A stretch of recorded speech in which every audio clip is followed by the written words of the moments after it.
This is Times Radio. Carol Walker with you through till 1 a.m. Now, the government here is reviewing its anti-obesity strategy for England amidst concerns over the affordability of food during the cost of living crisis. The review may reverse plans to scrap multi-buy deals on junk food and the advertising of junk food on TV before 9 o'clock in the evening. But health campaigners are concerned the U-turn could have disastrous long-term effects on people's health. Earlier, I spoke to Dr. Duane Mellor, British Dietetic Association spokesperson and a dietitian, and Jack Rowlett, political commentator with Young Voices UK. And I began by asking Duane for his reaction to the government's decision. I think the issue is we have got a cost of living crisis. We know that the families on the lowest incomes have the highest rates of children living with obesity. A colleague of mine, Richard Turney, his research has shown that there are factors in food choice that's triggered by food insecurity in young children. So they're more likely to go for grazing on snack-type foods. So if we don't do something, we're brewing up a problem that's going to be worse in 10 years' time. We've already brewed up a problem from 10 years ago where we've got increasing rates of type 2 diabetes in young people and children, which historically has been a condition associated with middle age and getting older. So unless we do something to make our food system fair and make the real cost of food apparent and use things like VAT in a sensible way, for example, flapjacks are zero-rated VAT.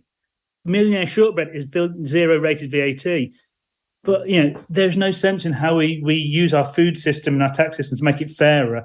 But also we need to change our food system. And I'm lucky to work in Birmingham. We had a draft food policy by the City Council, which is trying to make a fair food system that also grows the economy. Because that's the thing we need to do. We need to grow as an economy, help people become wealthier, but also help them to live healthy lives. Jack Rowlett, it is a big problem, isn't it, obesity? Doesn't the government have a responsibility to try to introduce measures that are going to bring down those obesity rates?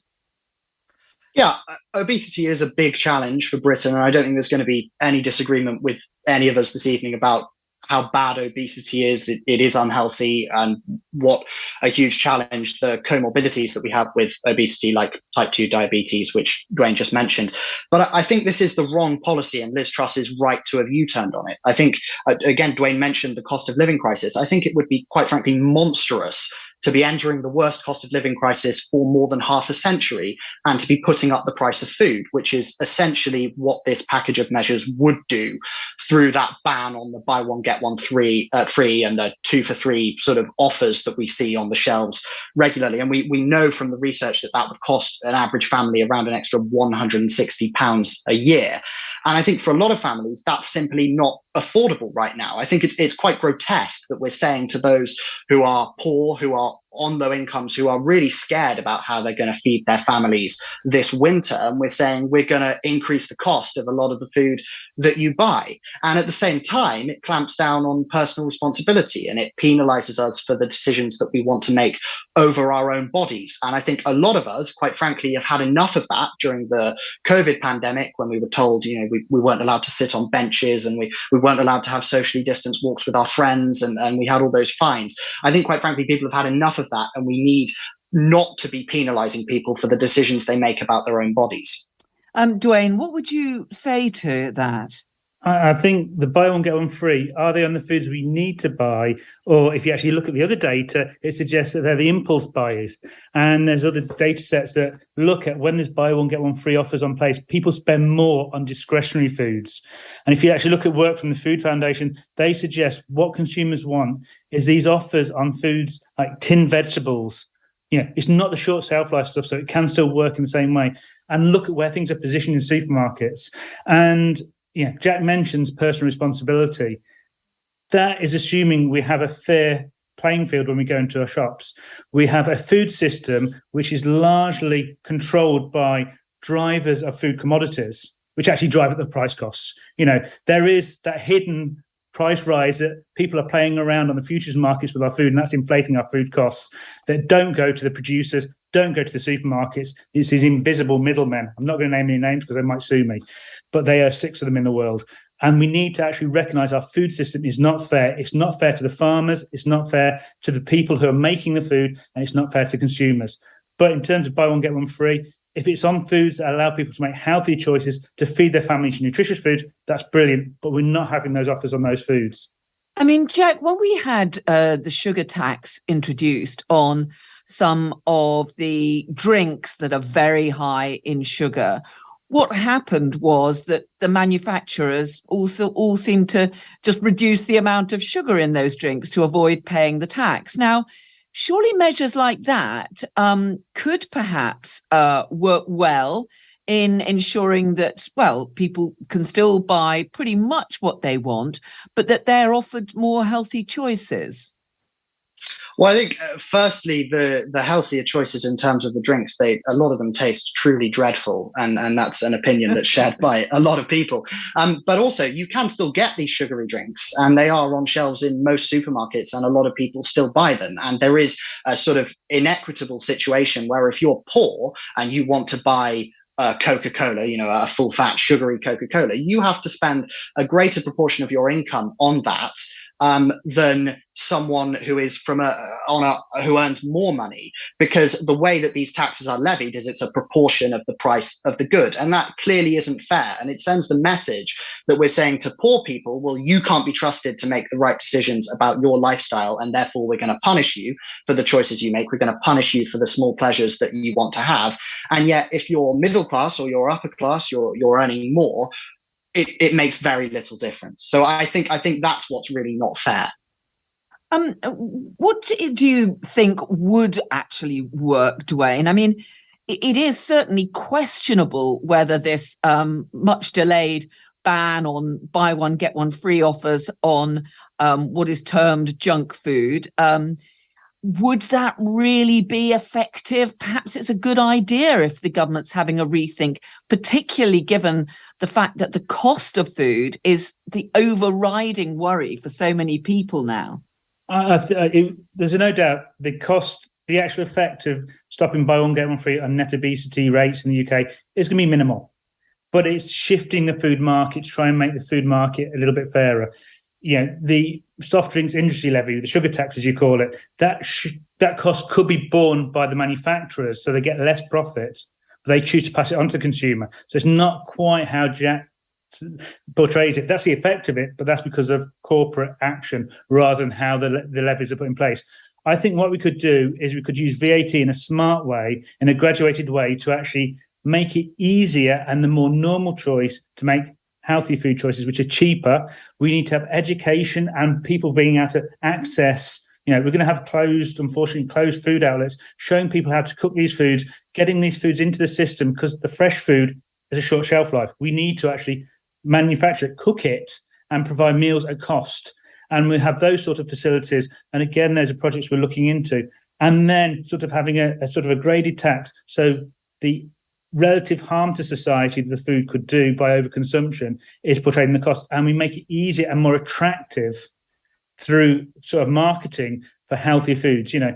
If you look at sort of, I don't want to use rationing as an example, but that made eating fresh vegetables attractive, the right thing to do, the responsible thing to do, the thing to do for your country. We need that sort of approach to eating, that eating healthily is not just enjoyable, but it's a good thing. It's the right thing to do. But instead, our marketing is shifting towards driving less healthy choices. So I'd say it's less about, someone wanting to eat Coca-Cola or similar soft drinks. It's the drive of the marketing message. And we can actually readdress that with skills and then using some price moderation in the market through taxation.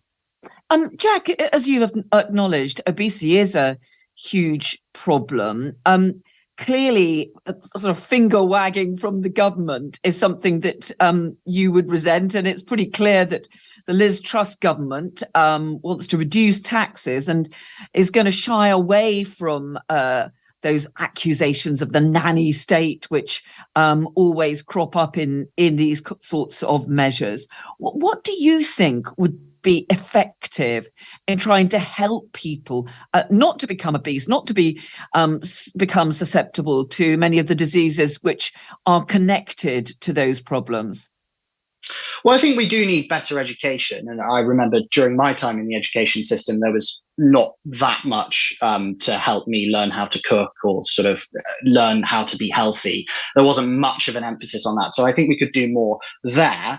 And more about educating the public more generally. But I think if we look at these measures, they're just not going to work. And if we look at the marketing issue that was just raised, well, we have the government's own impact assessment of what would happen if we banned junk food advertising before the watershed and if we banned it entirely online. The effect of that, this is the government's own impact assessment, would be to reduce our daily calorie intake by 3 calories. Now, that's not going to have any difference on our waistlines at all. And it would cost broadcasters around £200 million.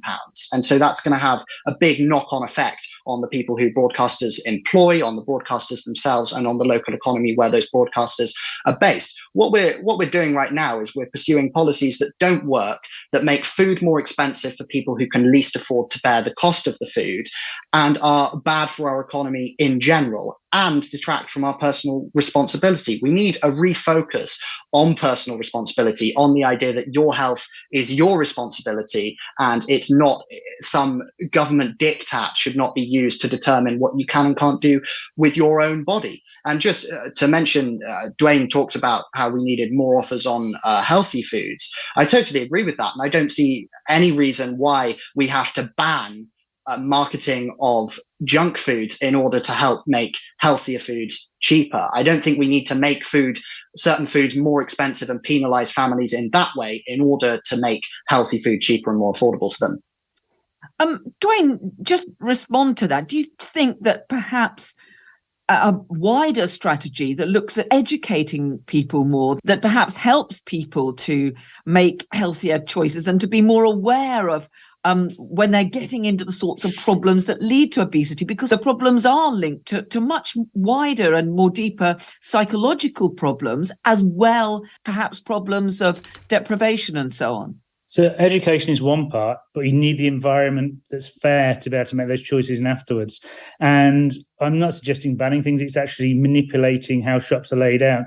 In terms of the advertising, I have done research looking at the idea of banning advertising, and there are smarter ways you can actually manipulate advertising placements and things like that, and how advertising links. So you can break the link between print to online to billboard advertising, and that's what drives consumption. So we can actually change some of the structures to disrupt the way the marketers do it.